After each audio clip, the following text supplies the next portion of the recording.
AOC had a pretty good appearance on Chris Hayes. Tonight, the federal government is expected to shut down.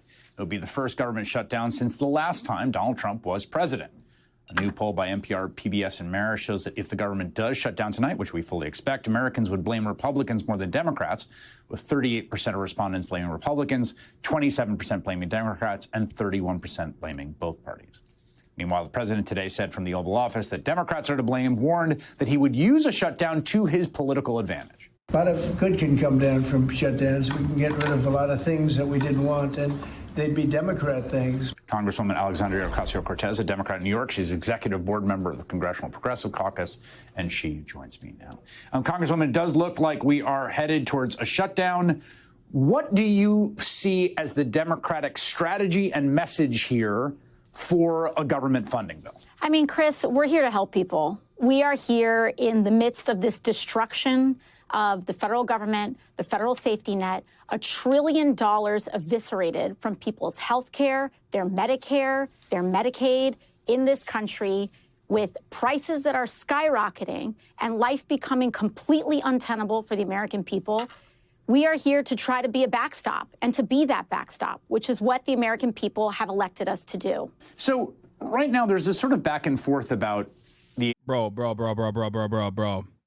I know people go AOCIA or whatever but like, can you imagine this being the main spokesperson for the Democratic Party as opposed to Chuck Schumer, and then far more radical figures like AOC being the Chuck Schumer of the Democratic Party, and then the AOCs of the Democratic Party being far more radical, being closer to Zohran Mamdani, closer to Rashida Tlaib, or even beyond that.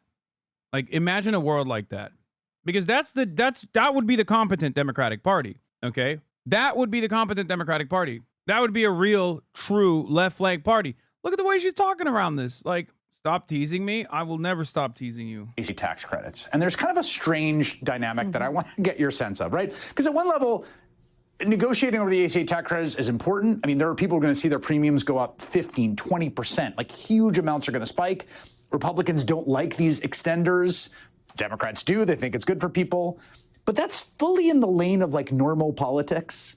And then at the same time, like, the president of the United States assembled 800 military commanders to say, I want you're going to have to go to war against your fellow citizens in American cities. And I think people are having a little bit of a hard time of, like, we're going to have a fight on the shutdown about the tax credits, but not about the president wants to declare war on Americans, even though I understand those two are conceptually distinct. Do you see what I'm saying? I see what you're saying, Chris, but, you know, I think that's something... I mean, there's so much that the Democrats could wage war against the Republicans over. That's not a bad idea as well. That's not a bad idea to highlight as well. Like, there's so much. Doge cuts, tax cuts for the wealthy, and then trying to not add to the deficit as much by basically cutting $800 billion in healthcare, something that they're fighting for.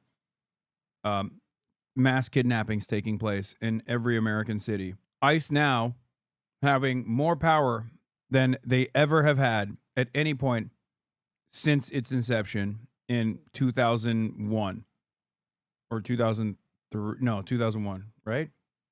What year did the Department of Homeland Security get invented? It was right after 9/11, right? 2002? People forget.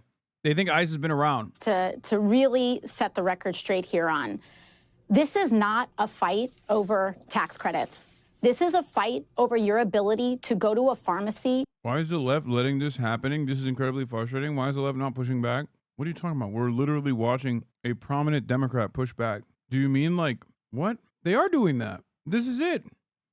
Why do you think the government shut down, chatter?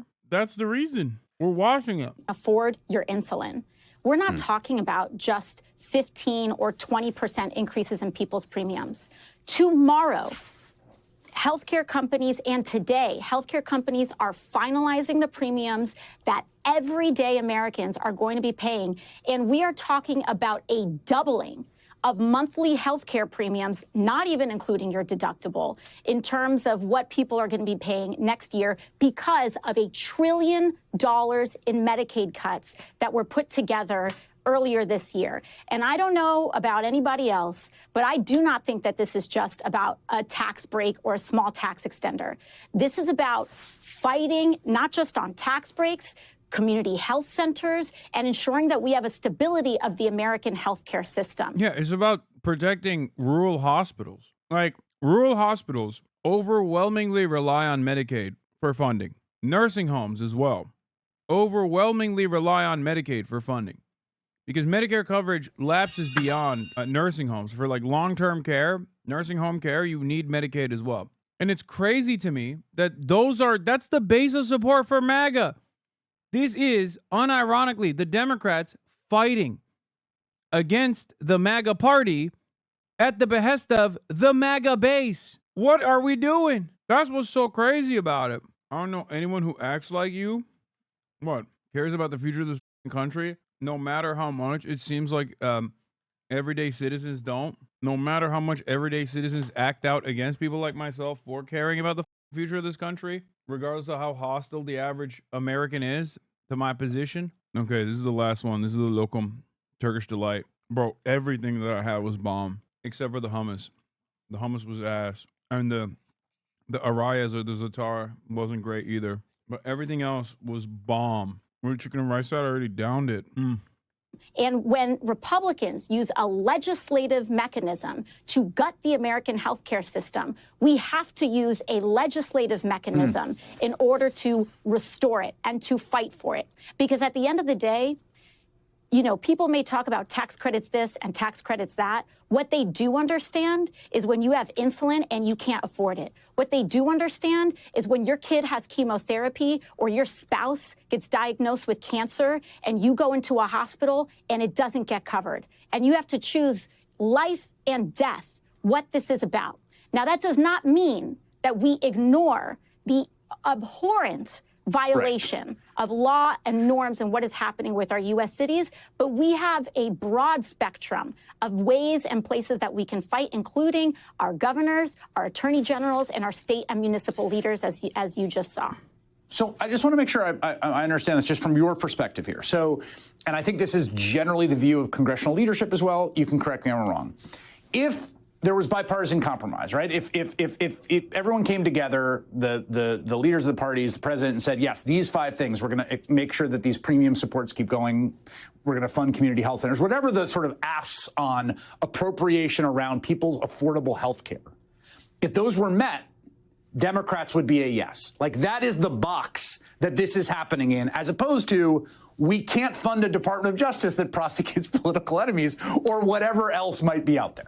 Well, let me tell you, Chris, the mechanism by which that deal is locked is not just about agreeing in concept on tax credits. We need to do it with no tricks, no games, and no backdoors, which includes rescissions. And when we talk about rescissions, that is the mechanism that the federal government is using to gut and destroy rule of law across the board. So we are fighting to ensure that healthcare is protected. Like I said, saying the MAGA base is going to be the ones most impacted by defunding healthcare is a bit disingenuous. No, a lot of the wealthy individuals in this country are MAGA because they voted for their capital. Saying this is the son of a retired self-made multimillionaire that is also the son of an immigrant, irony? No. Because while there are more wealthy people that vote for the Republican Party as opposed to the Democratic Party, there are still a ton more poor people in this country than there are wealthy people in this country. And that means that the overwhelming majority of the base of support for both parties is always going to be poor people. And if you're living in a red state, you already have a lot of services that have been crippled by austerity. So you're already in a shittier position overall. If you live in a red state, if you live in a rural area, for example, especially important, rural areas already have a crisis with keeping their hospitals open. If you live in a rural area, you are far more likely to vote Republican, okay? The real divide in this country oftentimes is not about like blue states versus red states. It's about rural areas versus urban environments, okay? If you live in an urban area, you're more than likely to vote Democrat. If you live in a rural area, regardless of whichever state you're in, you're probably voting Republican. And ironically enough, throw the 1% aside.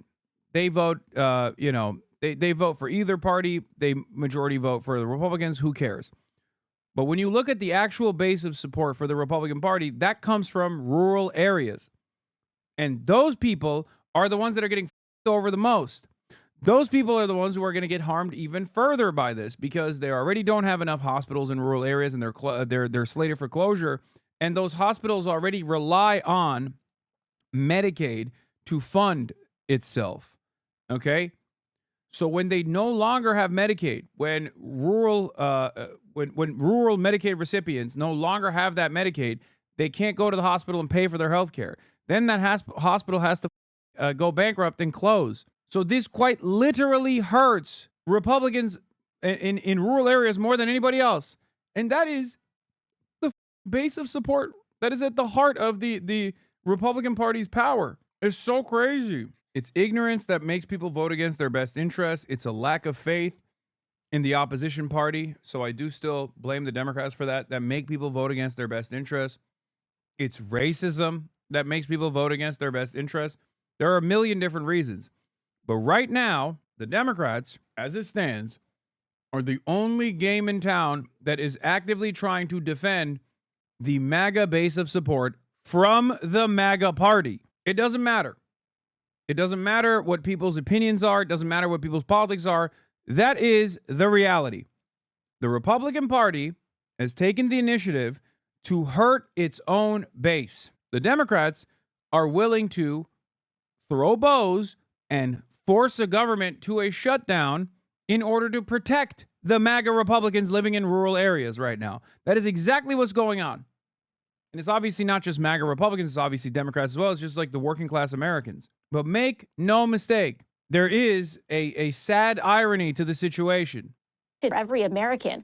But the way that we do that also means that the only way that you guarantee that is by forcing them to adhere to the rule of law, which means eliminating the rescission loopholes that they put in the CR earlier this year, which the Senate unfortunately had caved on then, and we're ensuring that doesn't happen now. Yeah, the quick 10-second version for people that haven't followed this is that, you need 60 votes to get the filibuster to appropriate funds for the government, but they can pass a rescission, which is to claw back some of the money already agreed to by 50 votes. So they have this kind of like cake and eat it too model where it's like, oh yeah, we'll come together, we'll pass a bipartisan appropriations bill, and then when we've done that, then we'll go and get rid of the stuff we don't like, which just seems like an insane way to negotiate. It's no way to negotiate. And again, we don't even have to get into the technicalities of this. But what is important to understand is that the way that you honor an agreement and the way that we honor our fight for health care and to define and to also protect everyday Americans' ability to afford their health care, to cover their kids, to defend Medicaid. Those are the same mechanisms that we use to defend our rule of law, to defend the federal workers that we are trying to protect in this shutdown. Donald Trump is trying to play this bluffing game of, well, maybe what we're going to do is hold all the federal workforce hostage and fire everybody. Donald Trump has been. Something important to consider is that taking away 20% of ACA tax credits from someone can take 10x that person's insurance spending. Some people's subsidies cover enough that they pay $20 a month, but they would end up paying over $200 with reduced subsidy. That person isn't getting chemo because they died not knowing that they had cancer because they don't go to the doctor. It's just pure evil, man. I think paywalling healthcare is one of the most evil things that this administration has actively defended. And it's incredible to me that so many more Americans are not always mad about this shit. Firing everybody. We saw this with DOJ. We've seen this at the State Department. We've seen this at the Department of Justice. They are firing everybody. They are completely eliminating the federal workforce. And in order for us to stop this madness, we have to put a stop to it, and we have to stop enabling their abuse of power, including their use of rescissions. And when we're fighting on their health care, it forces them to act in ways in accordance with the law in other ways, too. Let me ask you this. There are some people I have seen who have the following theory of why Senate Democrats have not cut a deal where they give 8 votes and move along. And that is that Chuck Schumer is worried about a primary challenge from you and is worried about the politics to his left flank. And so because of that worry about a primary challenge, he's going to shut down the government. Ergo, it is AOC's fault that the government's shutting down, or that you're somehow the kind of fulcrum of this. And I want to just ask you straight up, like, are you planning to primary challenge him? Do you think that's why he's doing this? This is... By the way, that is true. Like, I hate to admit that the Republicans are right on that a little bit. There is no world in which Chuck Schumer would actually do the right thing ever unless he was reasonably worried about maintaining his office, okay? Everybody hates him, and I'm sure a part of that pressure does come from a much better alternative that will primary him into oblivion, okay? That's it. I mean, that's one part of it. That's one part of the pressure that's causing Chuck Schumer to finally do any job, really. Do a job. Let's be real. I cannot believe that it took 9 months of people demanding he retire and an active primary threat from a much more nationally popular politician for Chuck Schumer to finally do the right thing for once. And before you say Chris Hayes is a dick for asking this question, I don't think so. I think it's a good question for AOC to answer, and I think her answer was pretty good. Like, her answer could have been more aggressive towards Chuck Schumer to be like, you know, yeah, there is some truth to that. It's not me. I'm simply a way for people to voice their frustrations with the leadership of the party. You see the polls. 62% of Democrats want Hakeem Jeffries to be replaced as well. Obviously, we have a crisis of good leadership in the party. It's not a secret that you know, I was undermined when I was running for head of oversight. Very obvious that this party needs fresh, new talent. There is a lot of demand. There's a lot of appetite for more radical and bold policy fighters. Okay, and the old guard has shown time and time again that they cannot meet the moment. You know, if you were running for Chuck Schumer's seat, that's something you would say. And then you would turn around and say, however, now is not the time for primary conversations, and Chuck Schumer has my full confidence in this moment as long as he continues to stand strong against the Trump administration. Because obviously, that is what matters most. We want to make sure that Americans can continue receiving their health care. They're already suffering. Healthcare is already costly enough as it is, and we should be moving beyond this system. We should be moving beyond to a much more equitable system, one that exists in virtually every other country. Much poorer nations than ours have been able to build and design a socialized healthcare system.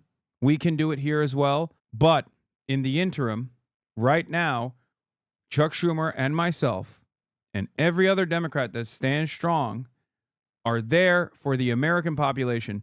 We are doing this because we want the Republicans to give us assurances to save healthcare. So not about me in this moment.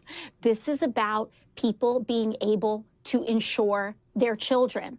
And I will say, because I saw some senators speculating about this, and I saw some Republican members of Congress saying, oh, well, if we have this shutdown, it's because of AOC. Well, if that's the case, my office is open, and you are free to walk in and negotiate with me directly. Because what I'm not going to do is tolerate... Okay, Chris. Inappropriate. You're just snorting into the microphone. God damn. Is this how you guys feel when I speak with my mouth full? You can't even say, oh, Sean Hannity doesn't burp into the mic anymore. At least with Chris Hayes, you can hear him sniffling into the microphone. Okay? 4 million uninsured Americans because Donald Trump decided one day that he wants to just make sure that kids are dying because they don't have access to insurance. That's what's not going to happen. And so if those senators think that we're having a shutdown because of me, they're free to enter my office and negotiate, because what we're not going to do is allow all of millions of people in this country to not be able to afford their insulin and their chemotherapy. So come strike a deal with me if that's what they really think is going on. I know he was laughing. There is, over the last week, it seems a lot of people, and I include myself among them, feel like a sort of rising sense of alarm about the aggressiveness of the sort of authoritarian aspirations of this government, essentially firing a U.S. attorney to replace him with a patsy who will indict a political enemy. The continued threat of using the military on American citizens, the ordering the troops to Portland and then backing up because it was 5-year-old B-roll. I don't know. Do you feel the same way over this last week or two? Does it feel like continuity to you? Are there conversations in your caucus about what this last week has meant? I think there's two things that are happening at once, and this is something that's very important for people to understand. One, there absolutely is an unprecedented abuse of power, destruction of norms, erosion of our government and our democracy in order to prop up an authoritarian style of governance. That is happening. However, they are weaker than they look. And it is important that we remember that, because what they rely on is the impression of power, the perception of inevitability, in us giving up in advance to say, oh, what's going to happen if I stand up, et cetera. Nothing's going to happen. They rely on that perception of inevitability and power so that people comply in advance and acquiesce in advance and give up in advance. And at the end of the day, Donald Trump is at record levels of unpopularity in his tenure. The Republican House is at record levels of unpopularity. They are underwater across the board, and they know it. She stole your whole flow, dog. Dog, why do you think I fucking speak? Why do you think I say these things? I say these things so you repeat them. I hope that politicians will repeat them as well. The f do you mean? It's free ball, baby. It's free money. And no, I don't think she got this from myself. I'm sure she also arrived at the same conclusions on her own. And that is causing them to double down in public, but it is backfiring. That is why, whether it's a shutdown, whether it's all of this, they want us to blink first. And we have too much to save. Protecting people is too important a task for us to give up before anything even starts. So they may want to send people in, but these National Guardsmen do not want to be turned against their fellow Americans. We're seeing this here in Washington, D.C. It is an insult. Donald Trump is insulting the service members of this country by putting them on these silly tasks that they themselves do not want to be enforcing. And so we have to understand that standing up matters, that our voice matters, to not give in to this cynicism, because that is what they rely on in order to perpetuate this idea that they are that they have total immunity from consequence. They will experience the consequences of this, but we have to be the consequence, which is why we have to stand tall right now alongside everyday Americans who want us to be standing up right now as well. I want to, final question for you is about a ruling that came from a federal district judge. By the way, that was a great speech. Obviously, it'd be rather silly of me to say that that's a bad speech, considering it's one that I have delivered as well in the past, but it's great. Who's been on the bench for decades and who was appointed by Ronald Reagan. It's in the case of Ramesa Ozturk and a few other individuals whose alleged that their free speech, First Amendment rights as protected by the Constitution, were violated by ICE grabbing them because of things they said or wrote. And one of the things he gets to is the masking of ICE agents, which is something that we've seen in New York City, here in Chicago, and around. He says, this court has listened carefully to the reason given by Ozturk's captors for masking up. It rejects this testimony as disingenuous, squalid, and dishonorable. ICE goes mass for a single reason, to terrorize Americans into quiescence. This is a federal judge appointed by Reagan. In all our history, we've never tolerated an armed mass secret police. Carrying on in this fashion, ICE brings indelible obloquy to this administration and everyone who works. Bro, I can't believe I'm saying this, but how the does a Reagan-era federal judge have a better grip on the situation than literally like 85% of the Democratic Party? Like, there are a handful of Democrats that have so eloquently presented what Donald Trump is doing in his attacks against the First Amendment with immigrant apprehensions as a mechanism of immigration enforcement. Actually, I'd go so far as to say that there's like 3 maximum. I wouldn't even say AOC has actually gone this aggressively on this issue. It's like Rashida Tlaib and Ilhan Omar, and that's kind of it. This is another thing that I have been screaming about from the rooftops over and over again. And I'm so glad that it took a Reagan judge to correctly point this out. Using normal people words to get normal people votes. Wait, what? Use normal people. Man, what the are you talking about? I'm not saying you should deploy the term indelible obliquity or however the you say it. Are you stupid? I say it all the time. The Trump administration is cynically framing the conversation against Israel as one that is actually about anti-Semitism and combating anti-Semitism, and they're doing it from the mechanism of immigration enforcement. They're deporting people for talking shit about Israel. That is unconstitutional. That's unconstitutional. The Constitution protects migrants, both documented and undocumented alike, on U.S. soil. Okay? A lot of people misunderstand what the Constitution is supposed to do. A better way to frame this is as a restriction on the government. Okay? That's what the Constitution is doing. The Constitution is not there to restrict American citizens. It is there to restrict the government from regulating American citizens on certain issues. It protects every single person on U.S. soil unconditionally, okay? Citizens and non-citizens alike. Documented citizens, documented non-citizens, and undocumented non-citizens alike. There's no confusion on this.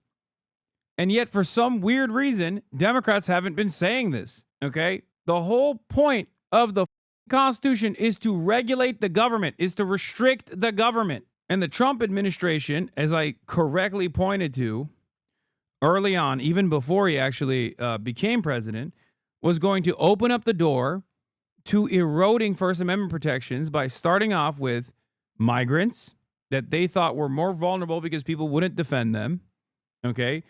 And also attack the issue starting with anti-Semitism, which has a lot of institutional persuasive power, because there are a lot of advocacy groups on the right and also on the left, on the liberal side especially, that have been tasked with, quote unquote, combating anti-Semitism, which is, simply to stop people from saying shit about Israel. Okay? Yes, on the liberal side as well, even on the leftist side. There's a reason why there are so many progressive, except for Palestine, leftists out there who claim to be leftists, but then, only until recently didn't realize that Israel was a ethno-state doing an apartheid and a genocide. There's a reason, and that is because of the institutional capture of the Zionist lobby and Zionist advocacy groups. That's it. And the Trump administration was very well aware of this, and they realized that that would be the easiest way to open up the door to eroding the First Amendment. This is all laid out, as I have told you time and time again, in Project Esther, which is the First Amendment attack that the Heritage Foundation designed, starting with anti-Semitism, starting with tackling anti-Semitism, which is like anti-Israel sentiment, of course, and then using immigration enforcement, where there's unilateral power in the hands of the state, only to then move on to anti-Christian behavior, for example, or anti-capitalism, as the Trump administration is now designing under new designations as violent rhetoric. Okay, anti-American, anti-capitalist, anti-Christian rhetoric is now considered violent rhetoric. Where the do you think that goes? Is it at all bracing to read a Reagan-appointed federal district judge write something like that in finding that Ramesa Ozturks and others' rights were violated? Of course. I mean, once, as you said, for a Reagan-appointed judge to be out and out talking about secret police in the United States of America in the year 2025 tells us everything about what's going on. And we get to these extremes through these small erasures and steps when everyone says makes an exception here or makes an exception there. And then before you know it, you have masked agents roaming the streets of this country that do not feel entitled to identify themselves or do not feel like as though they answer to the American people at all. That is dangerous. And it is not without saying, it does not go without saying that the people that they went after first are some of the most vulnerable activists in the United States, which is to say pro-Palestinian organizers and young people, especially those who are on green cards or on visas. Yeah. And the idea that we would allow our freedom of speech to be violated and create exceptions to that for people who are advocating for the lives of Palestinians, it erodes at the very core of American identity too. Because this is a land of the free, but only as long as we defend it and make it so.